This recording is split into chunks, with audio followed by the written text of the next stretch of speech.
Hello everybody, and welcome to Rest and Reason. I'm RP the Red Panda, and today we're going to be doing a Splendor Fixed video, part of our Games Fixed series. Splendor's main feel is supposed to be a merchant in the Renaissance, but it really doesn't feel anything like that. If anything, it would be honestly a merchant in one of the later industrial revolutions. It does have a really good feel, mostly from its mechanic, because this game, more than any other game I think I've ever played, narrows engine building down into its most basic parts. What I discovered making this video is that Tableau building is just simplified card version of engine building. The reason I can say that is because engine building is all about the things that you do throughout the game slowly make it easier for you to do more and more throughout the game. And that's exactly what Tableau builders do, especially Splendor. So the problem I focused on was the problem of the balance of this engine.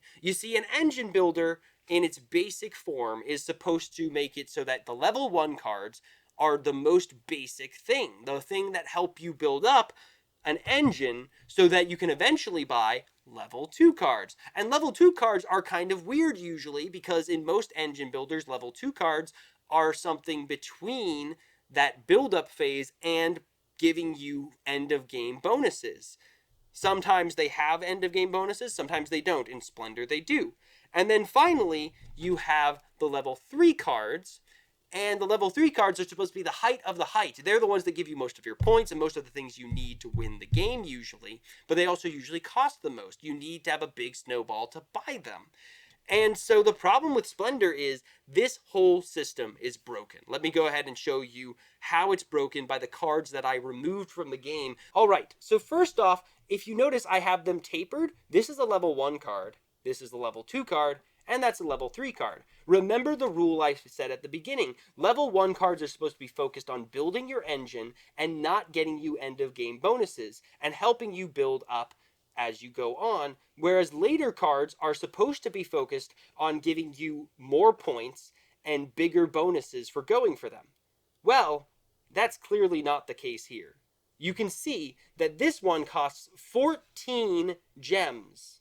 This one costs 7 gems, and this one costs 4 gems. But notice, this one costing 14 gems gets you only 3 points, about 5 gems per point. This one gives you 1 point for 7 gems. That's way worse than this one, and way worse than this one, which is 4 gems for 1 point. So this level 2 card is relatively garbage, because this card is too good for level 1, and this card is not good enough for level 2, so I had to get rid of both of them. And finally, this one, being worse than a level 1 card for a level 3 card, is unacceptable in a game like this. So all 3 of these had to go. Next up, we had this level 1 card, which costs 5 for just a gem. This went in the opposite direction of that last card I showed you from level 1, where it was too powerful. This one is too weak. Notice, this level 2 card costs 5 gems and gives you 2 points and the same exact gem this one does. Now, some people will argue, well, this one gives you variety and therefore it's easier to buy. Yes, later in the game. The problem is, by the time that this is easy and free to buy, you should be out of the engine building phase or very close to done with the engine building phase and moving on to level 2. So all of these ones had to go. Our last example is this level 3 card, which costs 12 gems for 4. Now, this isn't too bad because it's 3 gems per each, but when you compare it to this one, where it's 7 gems for 4 points, you can already see the problem here. This is 5 extra gems for no extra benefit. So these level 3 cards had to go. They were too weak. The last thing that did not feel right about this game, aside from all of those cost problems, was the reserving system. Getting 3 reserves made it so that most of the game was just about knowing when and what to reserve. And in the original game, because of all of those bad cards that I told you about, this whole deck of bad cards, most of the game was just you going, up, that cheap one came out, up, that cheap one came out, Ah, they got the cheap one first. Ah, I just took that bad one because it was the only thing that was available, and now a good one came up, and now they're going to beat me just because they got lucky. The entire game boiled down to, are you able to get the cheapest things? If you weren't lucky enough or weren't enough into the game and knew enough about Splendor to do that, you would literally lose every time. So some of you might be going, well, you just don't like it because it's about adaptation. No.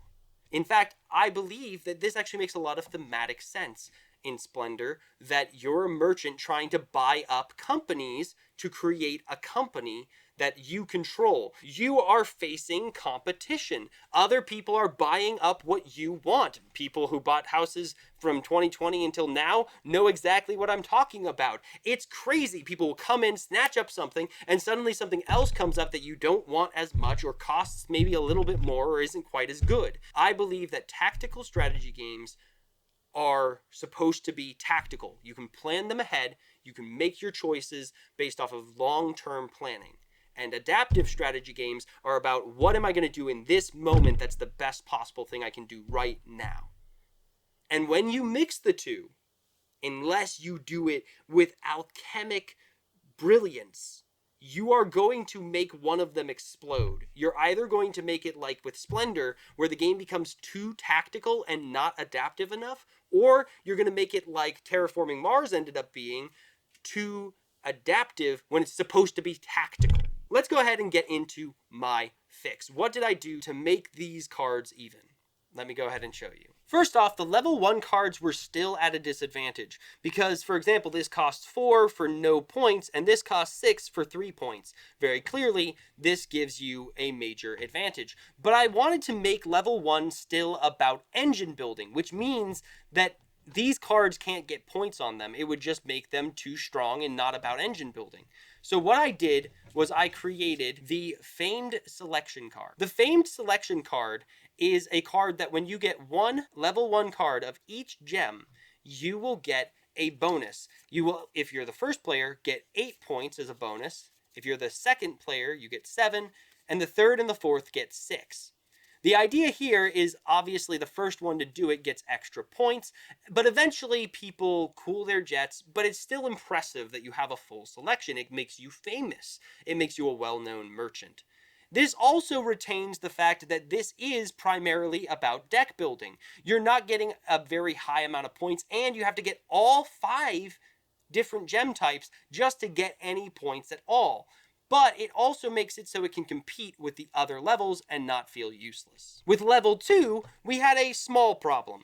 You see, this card costing 6 gives you 3 points, and this card costing 8 gives you 2 points. That's a big issue. So what I created was the Guild's Favor card. The Guild's Favor card requires you to buy one of each of the more expensive types of level 2 cards, and when you've bought one of each, you gain the Guild's Favor, and the Guild goes out and tells everybody how great of a merchant you are. Just like in real life, where companies like Rolex will sell a bunch of watches and then eventually say, oh, well, you've bought enough really fancy watches. We're going to let you buy this even fancier watch that's super exclusive. Guilds worked kind of similarly. When you gave them more money, they liked you more and would tell people more about you. Now, you have to buy one of these 8 cost cards and one of these 7 cost cards. After you do that, you get the 3 bonus points, and it makes these ones more even with these other ones and makes them strategically valuable, so you're not just going, well, this is obviously better. Finally, I made level 3 very different. Instead of having a random selection, you have the 7 cost 4 point cards of each and every color. So right from the beginning of the game, if you want to aim for level 3, you can choose to grab this and reserve this. Now, that might sound like it's going to hurt the adaptive strategy of the game, but you've just put a severe restraint on yourself. This is going to be difficult. People know exactly what to block you for, exactly what you want, and once you accomplish that, you're probably doing everything to get that done, and you're not very diversified, whereas the person building their engine in the lower 2 levels, like especially level 1, is going to be ending up with a nice diversity to build off of. So, underneath, I put the 10 cost 5-point cards. So they're slightly worse, but they're still a really good card. They're still 5 points for 10. 2 gems per point. It's still a really good card. It's just that the person who says from the very beginning, I'm going to go for this, is going to have a bonus. Every single card out there is about equally worth it. They're very small percentages different from each other. What are the other changes I made? I made it so you can only reserve one thing. Now, you can take as many golds as you want, but you can only reserve one card. This is essential to making the game adaptive. First off, you can't take things from other people without buying them. When you have only one card you can reserve, you're probably not going to waste it on blocking somebody else. You're going to do it for you. Second, it means that if you want to block somebody else, you're going to have to go out of your way, get the gems, and go buy the thing they want. In the original score, this game got a 3.03 out of 5. And that gives it a bronze recliner. It's a great simple engine builder, and I bet you there is a better simple engine builder. Hopefully someday I'll show you one in a game versus game. With my fixes, this game goes up to a 3.33 out of 5. And that makes it firmly a silver recliner, a general recommendation. If you like engine building, or you want to introduce engine building, especially Tableau version of it, to your friends and family, this is the game to do it. It will get them hooked on engine building because Splendor is all about engine building. But my fixes make that engine building feel like you're actually building an engine and not just getting super lucky getting this specific card or that specific card. Or worse yet, when you play with new players, you know the secrets. You know that half the cards are garbage. So that person playing the game going, well, they wouldn't make these cards absolute garbage, is going to feel horrible. And for a beginner game, that's not what you want. So my changes make it so that no matter what card they buy, they're probably getting an okay card that will help them in the end. I would love to hear what you guys think of what I've said, especially because this is a very popular game. I am going to guarantee that my family is probably not going to fully agree with my thoughts on Splendor or even my changes on Splendor. And I don't expect you to either. I want to hear from you. That's what this is all about, is starting conversations about board gaming and challenging board games to be better. Speaking of challenging things to be better, I really want you guys to challenge me